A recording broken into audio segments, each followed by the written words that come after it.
60 में सदगुरु बाबा हरदेव सिंह जी महाराज जी दर्शा रहे हैं कि राम रतन धन बिना जगत में निर्धन है हर एक इंसान। राम रतन धन जिसके पल्ले भोजन है सच्चा धनवान। दुनिया का धन झूठा साधु साथ न जाने वाला है।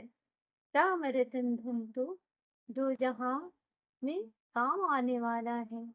दुनिया का धन खर्च करो तो दिन दिन घटता जाता है। राम रतन धन जितना बांटो उतना बढ़ता जाता है। राम रतन धन इस दुनिया को सदा दिया है संतों ने।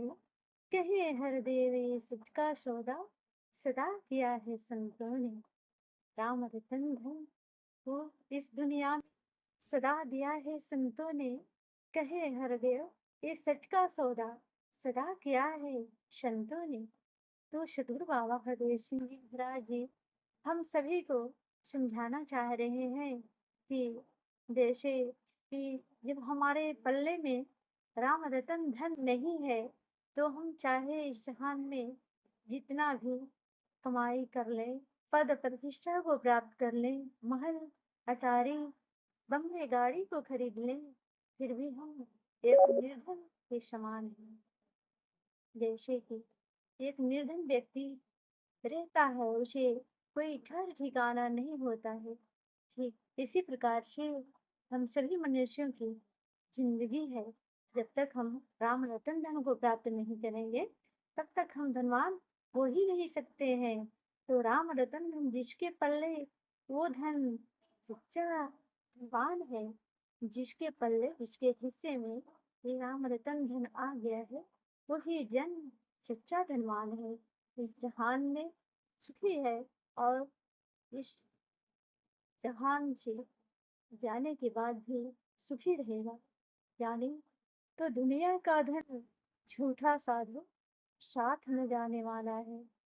इस दुनिया में जितना भी कमाई किए, बीवी बच्चे महल अटारी जितना भी पद प्रतिष्ठा को हमने प्राप्त किए वो हमारे साथ कुछ भी जाने वाला नहीं है।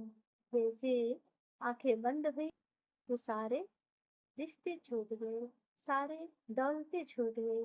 मेरे लिए अपने लिए कुछ भी नहीं बचा। इसलिए तो राम रतन धन दो जहां में काम आने वाला है। राम रतन धन इस दुनिया में काम आने वाला है।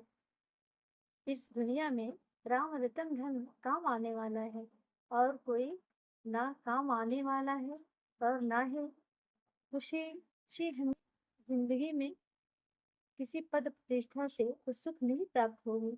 जो उतना धनवान नहीं होंगे जितना कि हम राम रतन धन से धनवान हो सकते हैं। तो इसलिए यह दुनिया का धन खर्च करो तो दिन दिन घटता जाता है और राम रतन धन जितना बांटो उतना बढ़ता जाता है। हम दुनिया का धन जितना भी खर्च करेंगे वो उतना ही घटता जाएगा। लेकिन यह राम रतन धन ऐसा धन है कि जितना हम बांटेंगे उतना ही वो बढ़ता जाएगा। यानी कीमत ये है कि दुनिया में जितना हम धन कमाए हैं कोशिश कर लें कि इस धन को आगे बढ़ाएं, लेकिन उस धन को नष्ट होना है इसलिए वो धन बढ़ेगा नहीं घटता जाएगा।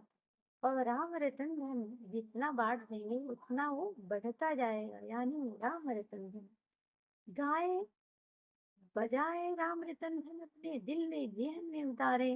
राम रतन धन संतों से जाकर व्याख्या करें, गाए, जीवन उसी में अपना यापन करें और राम रतन धन बढ़ता जाएगा। यानी घड़ी से आधी घड़ी जो भी हम राम रतन धन का गुणगान किए हैं वो दिन दिन बढ़ता जाता है, घटेगा नहीं, बढ़ने बढ़ता ही रहता है।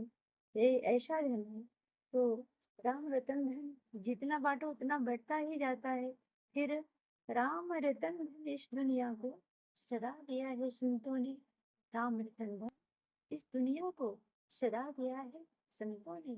कहे हरदेव ये सच का सौदा सदा किया है संतों ने। अब ये धन संतों ने ही देते हैं। लेकिन ये सौदा संतो ही कर सकते हैं और आम आदमी की बस की बात नहीं है, जो कि पद प्रतिष्ठा प्राप्त कर रहे हैं इस दुनिया में। नाम शोहरत के भूखे हुए हैं, दौलत के भूखे हुए हैं, और वो इंसान कभी इस राम रतन धन को समझ नहीं सकता है। चाहे लाख भी कोशिश कर ले कि आइए सत्संग कर लीजिए, आइए हरि का गुणगान कर लीजिए, तो आगे से जवाब आएगा कि चलिए बहुत देखे हरि की भजन और कीर्तन, बहुत सुने, लेकिन वो इंसान नहीं सोच रहा है कि बगल से एक यहाँ लकीर रहा यह मनुष्य है जो कि संगत में जा रहा है और उसी के साथ करके घूमे चले रहा है। ऐसा वो नहीं सोच सकता है, क्योंकि उसके जेहन में, उसके दिमाग में कहीं ना कहीं इस दुनिया के धन दौलत में ही वो भ्रमण कर रहा है और उसी को वो सच मान ले रहा है। लेकिन इस सच का सौदा सदा करता है संतों में। कोई संत है तो वो सौदा करता है, ये भगवान की मतलब ज्ञान लेने के करीब जाता है, संगत में जाता है, हरि की गुणगान करने को राजी हो जाता है, और वही मनुष्य अपने लोक सुखी परलोक सुखी लाभ भी कर पाता है, और वो 84 के भ्रमण से बच जाता है। तो कहने का भाव है कि प्रभु भी उसी हजारों की संख्या में से किसी एक को चुनते हैं अपनी भक्ति के लिए। वो भी वो कसौटी पर रखते हैं कि ये भक्त मेरी भक्ति कर पाएगा, और ये भक्त कुछ अच्छा कर्म किया रहता है, तभी वो अपने चरण शरण में बुलाते हैं। प्यारे से बोलिए जी, निरंकार जी, महापुरुषों जी,